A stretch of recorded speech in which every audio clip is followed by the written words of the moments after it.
Байтас пен Жұмабай тақай бергенде абай да қасына кеп қалып еді. Үшеуі бірдей жамырай сәлем берді. Құнанбай тез бұрылып сәлемдерін алды да қысқа ғана амандық сұрады. Тұрған орнынан қозғалған жоқ. Баласын қасына да шақырмады. Азғантай уақыт абайға қарап алып: балам, бойың өсіп ер жетіп қалыпсың-ау. Молда болдың ба? Бойыңдай боп білімің де өсті ме? деді.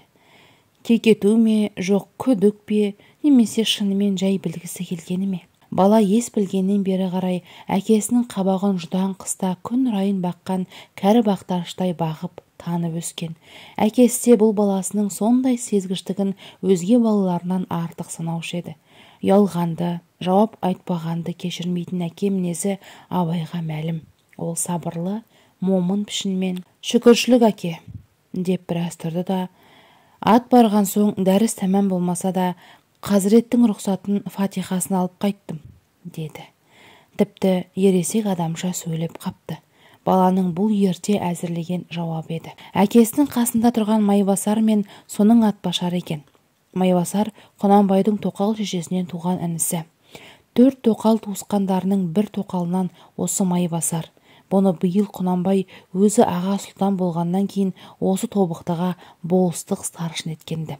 Майбасар абайдың жауабын ұнатып тұрып, өзі тіпті көшелексіз боп қапты, дей беріп еді. Құнанбай оның сөзін аяқтатпастан абайға: бар, ана шешелерің жаққа бар, амандас балам, деді. Абайдың күткенінде сол еді. Әлі тосып, бар қозғалысын алыстан қарап, әңгіме етіп тұрған шешелерге қарай бұрылғанда, абай қайтадан өзінің жасына лайық қуанышты бала қалпына келе қалды. Арт жағында Жорға Жұмабай абайдың бүгін оны қорқытқанын әңгіме қып жатты. Бала енді асығып өз шешесіне қарай жақындай беріп еді. Жұманның қатыны Қалиқа деген бір жеңгесі: тел-қара, айналайын тел-қара, соқталдай азамат боп кетіпсің-ау, деп мойнынан құшақтай алып бетінен сүйді. Тағы бір жеңгесі Ызғұттының қатыны Тобжан да сүйді. Содан кейін үлкен қатындар және осы топтағы үлкен еркектің, ағалардың да бір-екеуі сүйіп жатыр. Абайды шын балаға айналдырып жіберген осы сүйістер еді.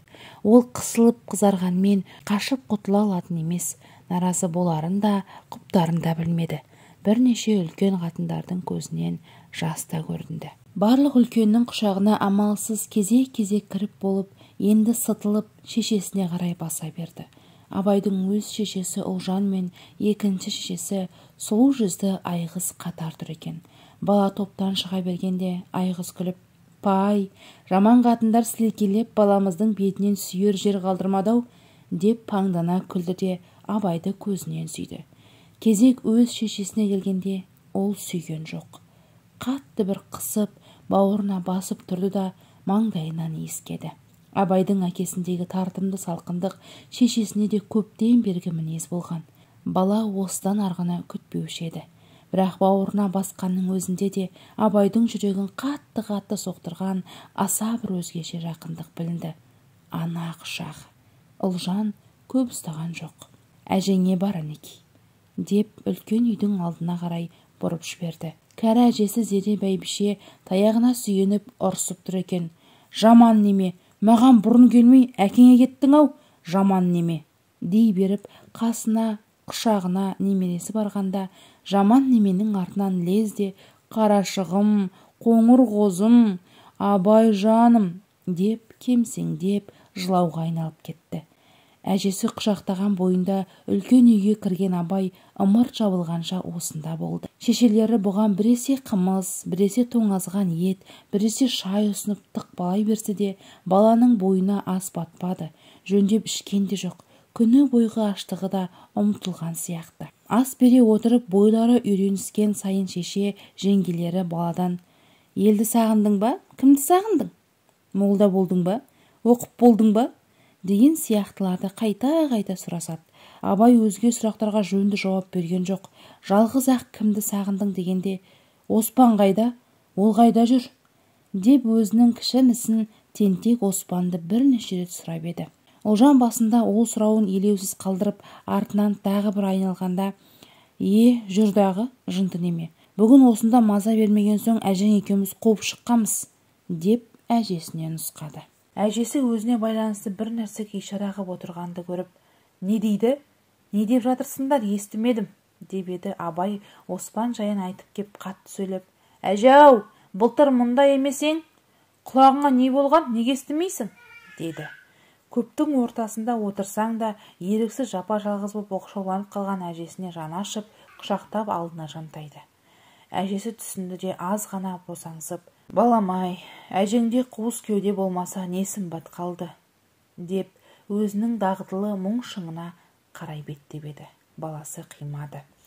жазылам өзі, емдесе қайтеді, деді. Үй іші де әжесі де құр күліп қана қойды.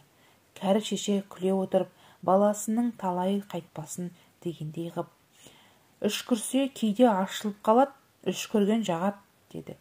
Үшкірсе мына балаң молда болып келеді ғой, үшкірт балаңа, деп айғыз күлді. Үшкірсін, баласы үшкіріп берсін, сорлы кәлінің көңіліне ода болса демеу ғой, деп үйде үлкендер, әсіресе жеңгелер Абайдан шын бірдеме дәметкендей. Абай бұған ішінен ыза болды.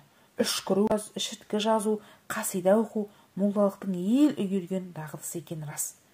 Бала көңіліне қатты жиренішті көрінетін балгер құшынаш сияқты бақсымен тең молда қожа аз емес. Абай соны еске алып, өз жайын мысқылдағандай болып аз күлімсіреп отырды да бір кезде оқыстан әжесінің басын құшақтай ап, сыбырлай күбірлеп бір нәрсені шұбырта жөнелді. Жұрт аңыра қарап отырып, басында дұғалық оқып жатыр екен деп еді. Кәдімгі молдадай шарт жүгініп алып, түсін томсартып жіберіп, шешесіне төніп отырып: Юзі раушан, көзі ғаухар, лағылдек бет ұшы ахмар, тамағы қардан әм бихтар, қашын құдірет, қолы шиға, деп көпшілік ұға қоймайтын өлеңді шұбырта беріп, даусын тәбәрәк оқыған молдаларша ұзайта созды. Мүбәдә болса, ол бір кәз тамаша қылса, yüzмә yüз, кетіп қуат юмылып көз, бойың сал-сал бола неға, деп кеп көзін жұмып, ернін жыбырлатып, әжесінің құлағын ашып сүф деп қойды. Бұл өзінің биыл осы көктемде Науаи Физулиді оқып жүріп жазған өлеңі болатын. Отырғандар әлі де дел салды. Күдік етушіден де, шын дұғалық еткен екен деушілер көп. Бала солардың шама шарқын танып, мысқыл еткендей боп алаңқырап келді де, енді шынын танытпақ боп даусын ашық етіп қатайтып алды. Тағы да көзін жұмып, түсін томсартып, Құран аударған молдадай ілгері кейін теңселе беріп: ұшады босша торғай көде нықтап, басасың аяғыңды нықтап-нықтап, кәрәжем естімейді нана берсін, берейін өлеңіммен шын ұшықтап, деп кеп тағы да сүф деп қойды. Үйдің іші енді сезіп ду күлісті. Соңғы өлеңнің тұсында әжесі де түсінген. Ол үні өшіп, сүйсініп күліп, баласын арқаға қағып маңдайынан иіскеді. Абай күлместен мысқылдай қарайды. Әжесіне жабысып отырып: қалай, құлағың ашылды ма, деді. Жақсы боп қалды, өркенің өссін балам, деп әжесі алғыс айтты. Үлкендер бала мінезіне бір күліп, бір таңданып сүйсініп қалды. Қара сұр бала көптің көзі бір өзіне қадалғанға енді қысылыңқырап қызарып еді. Бірақ көзінде жайнай жанған от білінеді.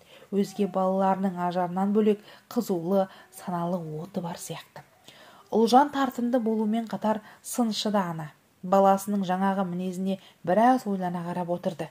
Биыл денесі өскелеңдеп қалған баласы мінез жағынан да ересек тартқан сияқты. Ұлжан көппен бірге күлген жоқ еді. Енді байқай отырып ақырын мырс етті: балам-ау, қаладан молдалық әкеледі десем, нағашыңа тартып қайтқанбысың немене, деді. Үлкендердің бәріне бұл өте түсінікті.